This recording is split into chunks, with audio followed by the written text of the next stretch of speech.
So my concept is greatness. Great concept. Some years back, I was at a meeting of the journal Social Text.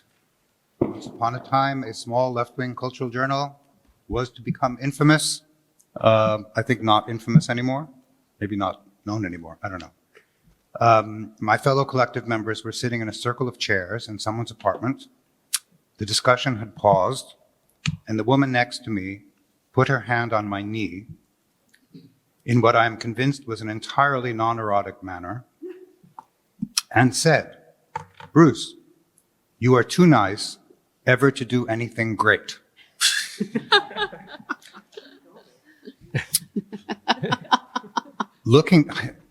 I've remembered it over decades.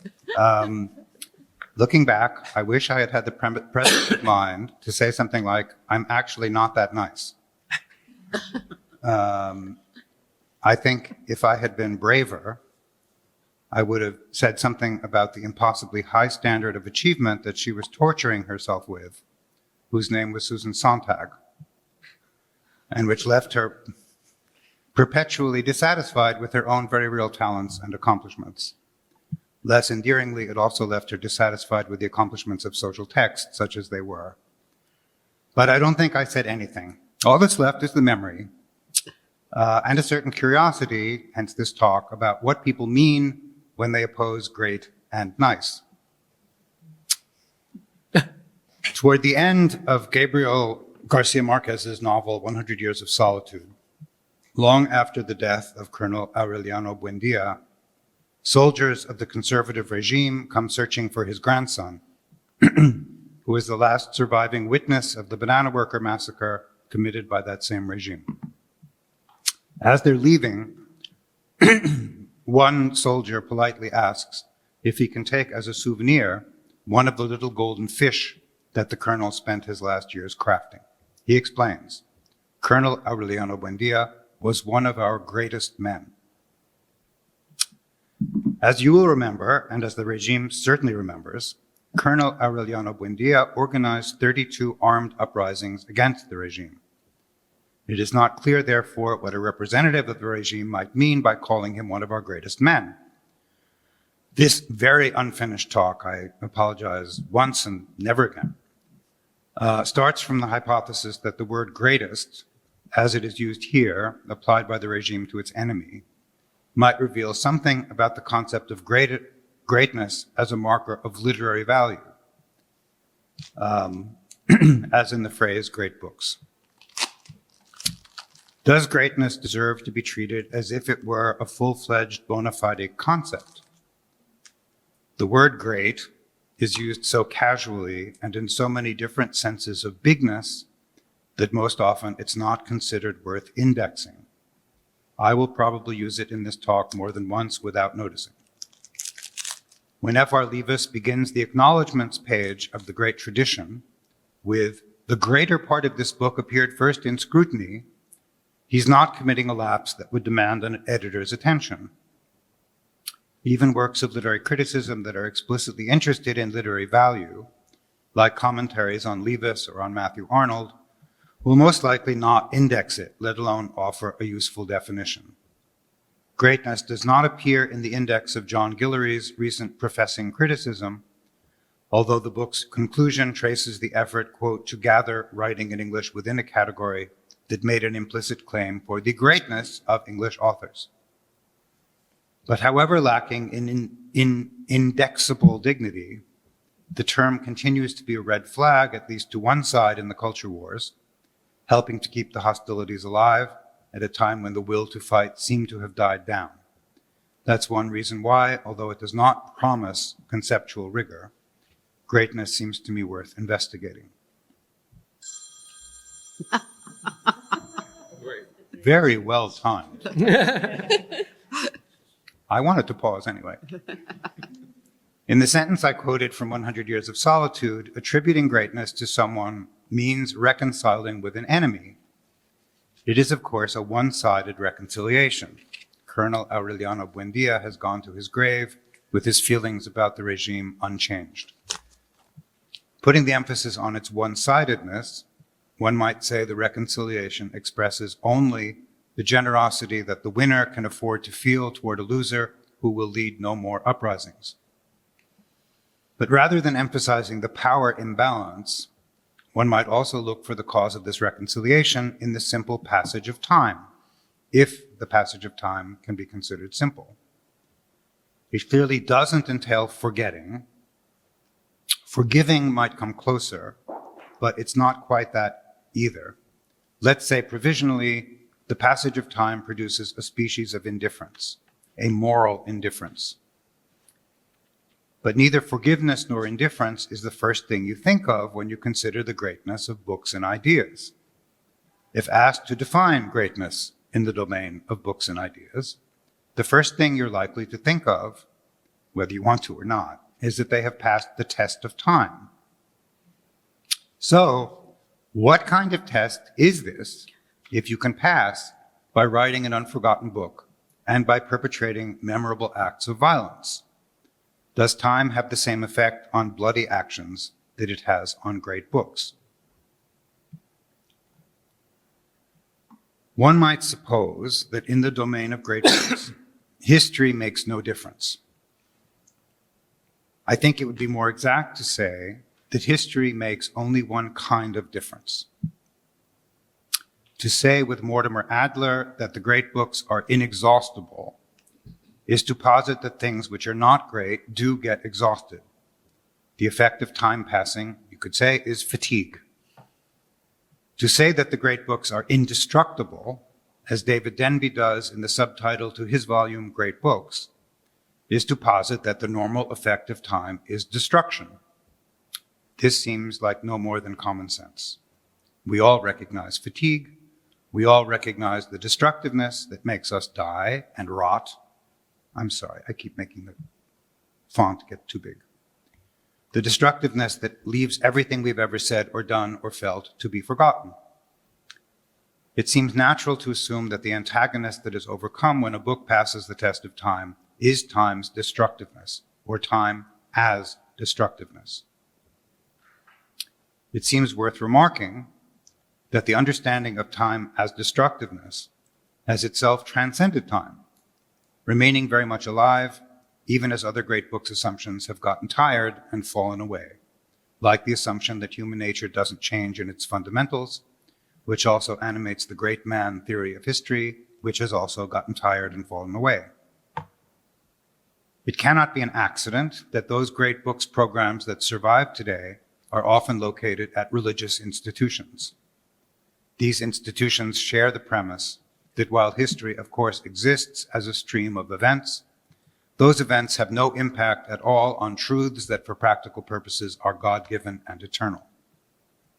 To some, this immunity to evenemential history has seemed acceptable when translated into aesthetics or into negative theology, and especially into aesthetics as negative theology, as when Harold Bloom in the Western Canon writes that, quote, "The West's greatest writers are subversive of all values, both ours and their own. Nothing guarantees a writer's putative indestructibility like placing them in a no place beyond moral understanding where everything is subverted, everything, and nothing is affirmed." At its outset, however, the Great Books Project made reference to a very different concept of time, if only as a key part of its advertising campaign. In The Wizard of Oz, the wizard advertises himself as the great and powerful Oz. His greatness, meaning his power, translates as the ability to distribute the brains, the courage, and so on that the characters feel they are missing. They come to him seeking self-improvement. Self-improvement is more or less how the Great Books idea was conceived and marketed. Self-improvement as a way of living in time. Charles Eliot, who famously junked the classical trivium and quadrivium at Harvard and installed the elective system in its stead, also championed the first American set of great books, the Harvard Classics. As Alex Beam notes in his book, A Great Idea at the Time, The Rise, Fall, and Curious Afterlife of the Great Books, the idea came to Eliot while addressing a working class audience. Eliot's 5-foot shelf of books was intended to provide a good substitute for a liberal education to anyone who could read them with devotion if he could spare but 15 minutes a day. Those 15 minutes a day were advertised again and again as, quote, how to get rid of an inferiority complex. I don't know why that's funny. Beam refers to this very lucrative publishing project as hucksterism, and you can see why. The big lie was that 15 minutes a day could make up for the 4 very expensive years you didn't have to read and study and discuss, 4 years of generating no income for yourself or your family. The diachronic sequence of self-improvement, mediated by a time-saving 5-foot shelf of books, disguises a synchronic logic, a magical resolution to the problem of class. It's no surprise then that the latest entry in the How the Great Books Changed My Life genre, Roosevelt Montas's Rescuing Socrates, How the Great Books Changed My Life and Why They Matter for a New Generation, Princeton 2021, inserts its summaries of St. Augustine, Plato, Freud, and Gandhi, and its diatribes against the, quote, bullshit of belief in, quote, dismantling systems of injustice and reducing human suffering. That's bullshit. Inserts all this into the framework of his own immigrant upward mobility story, mobilizing both the life story and the great books against that bullshit. And yet, and here I'm hoping to be able to turn a corner, and yet, it's not wrong to consider that time may indeed offer improvements, collective as well as self-improvements, and even sometimes resolutions. The one grand principle of time is not, after all, the utter destruction of all that is mortal. The use of the great books as a means to upward mobility may not be the best example, but there are examples out there of time not only making a difference, but making a positive difference. For my purposes here, the crucial example is violence. In the domain of violence, unlike the domain of books and ideas, it is generally assumed that the passage of time has made a positive difference. I hope you will agree that in the domain of violence, there has been moral progress. As Eve Winter showed in an essay called Conquest, his contribution to the Political Concepts Project, available on the Political Concepts website, where I found it, until some point in the modern period, conquest was understood to confer upon the conqueror the legitimate right to rule territory that had been conquered. Taking territory by force was morally acceptable. It was even applauded. Thus, there was no ethical incompatibility between being a conqueror and being called great. Today, conquests, of course, are still happening, but the moral landscape has changed. Conquest is no longer accepted as legitimate, let alone applauded. The successful exercise of violence, I conclude, is no longer a stepping stone to greatness. If these gross generalizations indeed hold, and one point of giving talks like this is to get input from people who know more about this stuff than I do, they would help explain why greatness still serves as a term of praise which does not require moral approval, or from which moral approval has been subtracted. When Matthew Arnold describes the French Revolution, a violent event of which he does not approve, as, quote, the greatest event in history, he's continuing a long pre-modern usage. As long as it was assumed that historical events will be violent, violence could not appear as a moral scandal.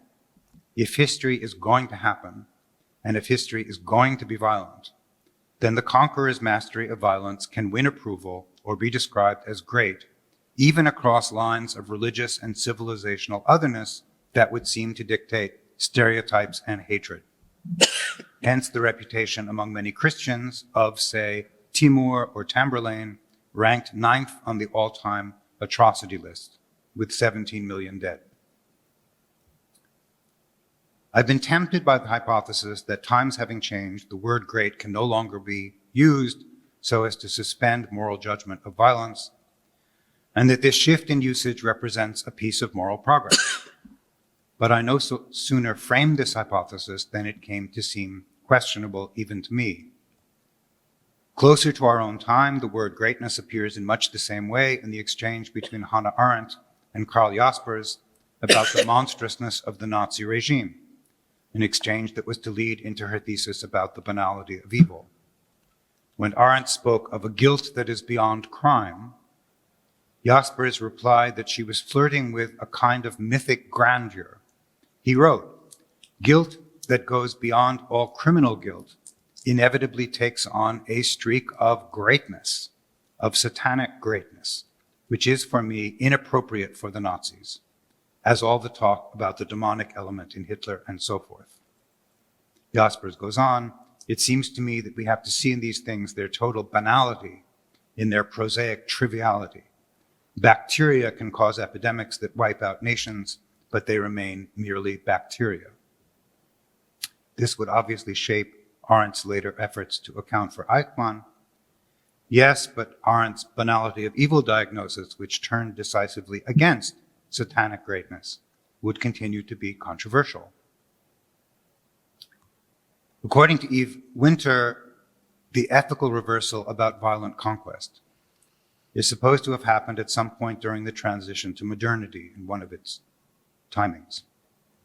But perhaps the surmise is a first result of inspecting current uses of great and greatness. This reversal never was complete, or else it happened, but it has been rolled back. Although the great man of theory of history has been unfashionable for at least half a century, the current usage of greatness continues not to recognize, or perhaps has discovered new grounds for not recognizing, the victims of the great man's successful exercise of violence. The first sentence of a first chapter of a distinguished recent discussion of world literature provides the following reasons why Alexander of Macedonia came to be called Alexander the Great. I quote, "Alexander of Macedonia is called the Great because he managed to unify the proud Greek city-states, conquer every kingdom between Greece and Egypt, defeat the mighty Persian army, and create an empire that stretched all the way to India in less than 13 years. One can't help thinking that these reasons would also work if applied to other times and places as evidence for the accomplishments of more recent unifiers and empire builders who are not referred to as great. Hitler also had some impressive territorial acquisitions to his name, and he managed them in less than 13 years. In both cases, the body count is high. Matthew White, who styles himself as a atrocitologist, estimates that 500,000 people died during Alexander's campaigns, including 250,000 civilians. In absolute numbers, White ranks these 13 years only 70th among the 100 worst atrocities of world history. But if there were 125 million people alive around 330 BC, those killed as a direct result of Alexander's wars would be a higher percentage of the world population than the number of Jews killed in the Holocaust. Common sense in the humanities is often described, and not just by journalists taking potshots from the sidelines, as hypersensitive about suffering and victimhood. It seems possible, however, that thanks to suspicions about modernity and suspicions about the modern nation state as modernity's representative institution, both of them suspicions that follow from the critique of Eurocentrism, a space has opened up, on the contrary, for the moral tolerance of conquest and tolerance of the large-scale violence that conquest entails, a space in which the victims of conquest can once again disappear. Jack Weatherford celebrates Genghis Khan as the world's greatest conqueror. Kwame Anthony Appiah refers offhandedly to the Great Asante Empire. Timur, the protagonist of Marlowe's Tamburlaine the Great, is referred to in the Dictionary of Global Culture, co-edited by Appiah and Henry Louis Gates, as, quote, the last of the great nomadic conquerors. It would be impossible to hinder this tolerance, once extended to non-European conquerors, from reflecting back on European conquerors. For example, Peter the Great. Peter was known to his Ottoman empires as enemies, as Mad Peter, for his willingness to sacrifice large numbers of his troops. In his 52 years on earth, he went to war not just against the Ottomans, but also against Sweden for control of the Baltic. He occupied much of what is now Latvia, Estonia, and Finland. He seized territory in the Caucasus from the Persian Empire, though he was forced to give it back. The fact that Kiev was not already Russian, but was seized by Peter the Great from Poland, is not much discussed in current Russian propaganda.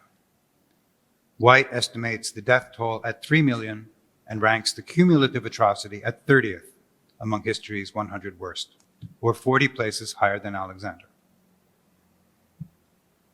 If the flight from Eurocentrism has also entailed taking some distance from the modern moral standards that condemn atrocity, standards now seem as Western or European provincialisms, I'm not sure this would count as moral progress. On the other hand, there are reasons for not putting our full reliance on modern moral standards. In 1791, Edmund Burke wrote to a friend about the relation between violence and landed property, including the estates of those great landowners who put Burke in Parliament. It is possible that many estates about you were obtained by arms, that is, by violence, Burke writes. But it is old violence. And that which might be wrong in the beginning is consecrated by time and becomes lawful. It's an incredible sentence. That which might be wrong in the beginning is consecrated by time and becomes lawful. What time does to violence for Burke is consecrate it, etymologically render it sacred and thus untouchable. In secular terms, it makes violence legitimate and property beyond appeal. It's a very complex utterance. I cannot read this sentence without wanting to appeal and without feeling that Burke is asking me to appeal. In that sense, I'm taking the passage of time as irrelevant. And yet Burke is saying explicitly that the passage of time is not morally irrelevant. And he's right. Along with its very undesirable effects, like sanctioning expropriation and the unequal distribution of wealth, it also has effects that are arguably more desirable. Would we have had the moral progress that we have had without, for example, the armed uprisings of Colonel Aureliano Buendia? Turning back to the great books.